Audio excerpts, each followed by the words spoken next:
12th. Welcome to the online tutorial sessions for economics. I am Avnash Lambert, your economics guru, and today we are going to continue our fourth chapter, which is money and banking. Now, in the previous video, we had completed the barter system and we understood about the evolution of money. In today's video, we are going to start the new topic, which is the definition of money and the forms of money and also the money supply. So let's start with the definition of money. Now students, money is anything. Money is anything, or it is something which is generally accepted as the medium of exchange. Medium of exchange means with the help of that money you can exchange things. Suppose I need a chair. I will pay the money and with that money I can exchange it with the chair, or anything. If I want an almirah, I will pay the money and instead of money, with the exchange of money, I will get the almirah. So you can use it as a medium of exchange. Now, it is also a measure of value. With the money, you can measure things. Like in the barter system, there was impossible for the farmer to measure buffaloes with the wheat or with the cloth. So in that case, there was no common measure for it. But with the help of money, you can measure cloth, buffalo, wheat, anything with the measure of value. What is the price of the buffalo? 1500 rupees or 15,000 rupees. What is the price of this cloth? 1000 rupees, 2000 rupees. So you can convert it into the commodities. Now, store of value. You can store it inside your almirah, under your bed, and there are so many areas where you can store your money. So, storage of value is also available, and means of standard of deferred payments. In the future, how you gonna make the deferred payments? In the future payments, with the help of money, you can easily repayments can be done. Now, it covers all such things like coins, currency notes, and checks. So, in short, whatever were the limitations of the barter systems are the features of money, that is medium of exchange, it is the measure of value, it is the store of value, and means for standard of deferred payments. Is that clear, students? Okay, let's start with the next topic. Next topic is forms of money. There are various forms of money. The first form is fiat money. Now, fiat money, it refers to that money which is issued by order or authority of the government.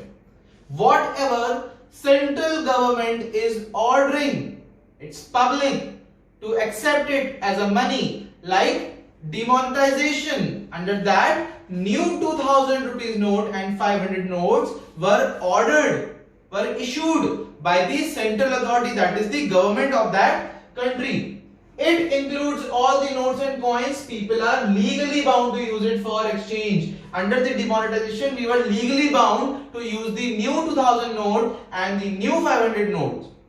Understood? So whatever the government or the central authority of that country is ordering or issuing to accept as a medium of exchange, that is known as fiat money. Now, students, the second one is fiduciary money. Now, what is fiduciary money? It is that money which is accepted as a medium of exchange. It is just like the definition of money. It is used for the medium of exchange because of the trust between the payer and the payee. And the example of fiduciary money is checks. Checks are your fiduciary money. Now, what does that mean? Trust between payer and payee. What does that mean?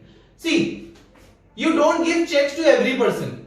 You give checks to only those people whom you trust, or those people who trust you, that you will not cheat them. So checks are the perfect way to give the money, not in the form of cash or coins, but as a symbol of trust, that whenever you want to take the money, you can go to the bank and you can take out the money. That's the function of check, and that's the fiduciary money. And because of the trust between the payer and payee, that is used for the medium of exchange. Is that fine? Now, let's move to the third one, which is full bodied money. Now what is full bodied money? It is that money in terms of coins whose commodity value is equal to the money value as when these are issued. Now let's understand it with an example. 1 rupee coins during the British period was made of silver of rupees 1. Now what happened at that time? That 1 rupee coin was made up of silver. So in that case, the actual worth of that silver was exactly equal to the 1 rupee coin. But what we Indians did, we melted that silver coin and made ornaments out of it, and that became a very disturbing thing for the Britishers because their money was melted by the people of India. So they were using that 1 rupee coin for making rings, for earrings and several other things which helped them to have the raw material of silver, and gradually that silver became very important and expensive too. So the value of 1 rupee that was increased by the manufacturing of the melting of that coin and converted it into ornaments. So basically the money value of the coins is exactly equal to the commodity value. If you are selling that melted silver which you have melted from the 1 rupee coin, it will be sold exactly in 1 rupees. So the money value of that coin and the commodity value of silver is exactly the same. So example, you just learn the example and you will understand it. 1 rupee coin during the British period was made of silver of worth rupees 1. In 1 rupee, whatever amount of silver was made, it was used to make 1 rupee coin. That's it. Now the fourth one is credit money. Now this is the last form of money, which is credit money. Now it refers to that money which money value is more than the commodity value. So credit money arises from the full bodied money. Here the people, the Indians, especially Indians, they melted the coin and made the ornaments. So to solve that problem, there was an idea of credit money, that to use that metal so that it is less than the actual money value. If you are going to melt that 1 rupee coin, you are going to get very less amount of money if you are going to resell that. Like in today's time, the market value of 1 rupee coin in India is less than the money value today. If you are going to melt 1 rupee coin in India and you are going to resell it in the market, you will get less than 1 rupee or 50 paisa or 20 paisa. Very low quality metal is being used for making the 1 rupee coin in India. So these are your forms of money. So we understood about the definition of money, forms of money, that is fiat money, fiduciary money, full bodied money and the credit money. Let's move to the next topic. Let's come to the next topic, and very important topic, students. Mark it as very important. This will be definitely asked in your board exams. So mark it as important, and let's start with the topic. Money supply. What is money supply? Money supply refers, it means the total stock of money held by the people of a country at a particular point of time.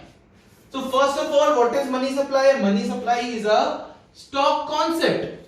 You already know what is stock concept, which can be calculated at a particular point of time. Now, what is money supply? Money supply is the total amount of money which is held by the people. Suppose there is a country, in a country, and there are only 10 citizens of that country living there. So if you will calculate the money which they are having in their pockets, in their homes, and in their current account of their bank, if you calculate, if you add those three things, whatever money which is received from them, that is the money supply. Or in short, we can say the total money held by the people, that is the money supply of that country. Now, since governments and banks are producers of money. Government and banks, they produce the money. They are the suppliers of money. So, stock of money held by them is not included. It is not included in money supply. That's a 1 mark question. Who are the suppliers of money? Banks and the government are the suppliers of money. Who are the producers of money? Governments and the banks are the producers of money. Whose money is not included in the money supply? Governments and banks' money is not included in the money supply. And whose money is included? The people's money which they are having in their pockets, in their houses and in their current accounts of banks. Now, there are some components of money supply. There are major components of money supply. What is to be included in the money supply? As I already told, currency held by the public. All the coins and currency, coins and cash, which is held by the public, which are held by the people in their homes, in their almirahs, in their pockets, in their wallets. All that money in form of cash and coins, that is to be included in the component of money supply. The second one, demand deposits. Whatever money which we are putting, which we are depositing in our current account. You understand that there are 3 types of account: current account, saving account and fixed deposit account. Under the current account, there is the facility that whenever you want to deposit the money and whenever you want, you can withdraw the money, and there is no interest rate charged or paid by the bank to you. So in that case, only the current account is that account in which whatever money you want to deposit, you can deposit, and whenever and whatever amount you want to withdraw, you can do it very easily without having any interest rate. And in the saving accounts, there is some limit that you can withdraw, not the whole amount, and there is some little interest rate also which the bank provide you. And the last one, which is fixed deposit account, under which once you have deposited that amount, that is locked for a certain period of time, and there is the maximum amount of interest rate given by the bank. Because under the current account there is no interest rate given by the bank, therefore demand deposit of the current account of people with commercial bank is included in the money supply. Understood? Because whenever you want to deposit and whenever you want to withdraw is available under this current account. Basically, this current account is used by the business personalities. Now, this demand deposit of current account is also known as bank money. Is that clear? Now, the other deposits with RBI. What are other deposits of RBI? See, as we, the citizens, we deposit our money in the commercial bank, there are certain governments, foreign countries government, and there are some foreign institutions like International Monetary Fund, World Bank. They deposit some of their money to the RBI, our central bank. They deposit their money in the central bank, and also there are some banks. There are some banks who deposit their money in the central bank of our country, that is Reserve Bank of India. So that money which they are depositing in their current account, that is also included in the other deposits with RBI. Only that account of the which is current account. Now, let's measure the money supply. How to measure the money? Measures of money supply. And mind it, measures of money supply is also your narrow money. See, in few books you will see that there are 4 types of measures. In your syllabus there is only M1, there is no M2, M3 or M4. Only M1 is there. Rest of M2, M3 and M4 are not in your prescribed syllabus. Only M1 is there. And students, M1 is known as narrow money. So, in your syllabus there is only M1, one measure of money supply, that is M1, and that is known as narrow money. And how to calculate money supply? If you add all these 3 components, you will get the M1. So currency held by public, cash and coins. In short, we write it as C.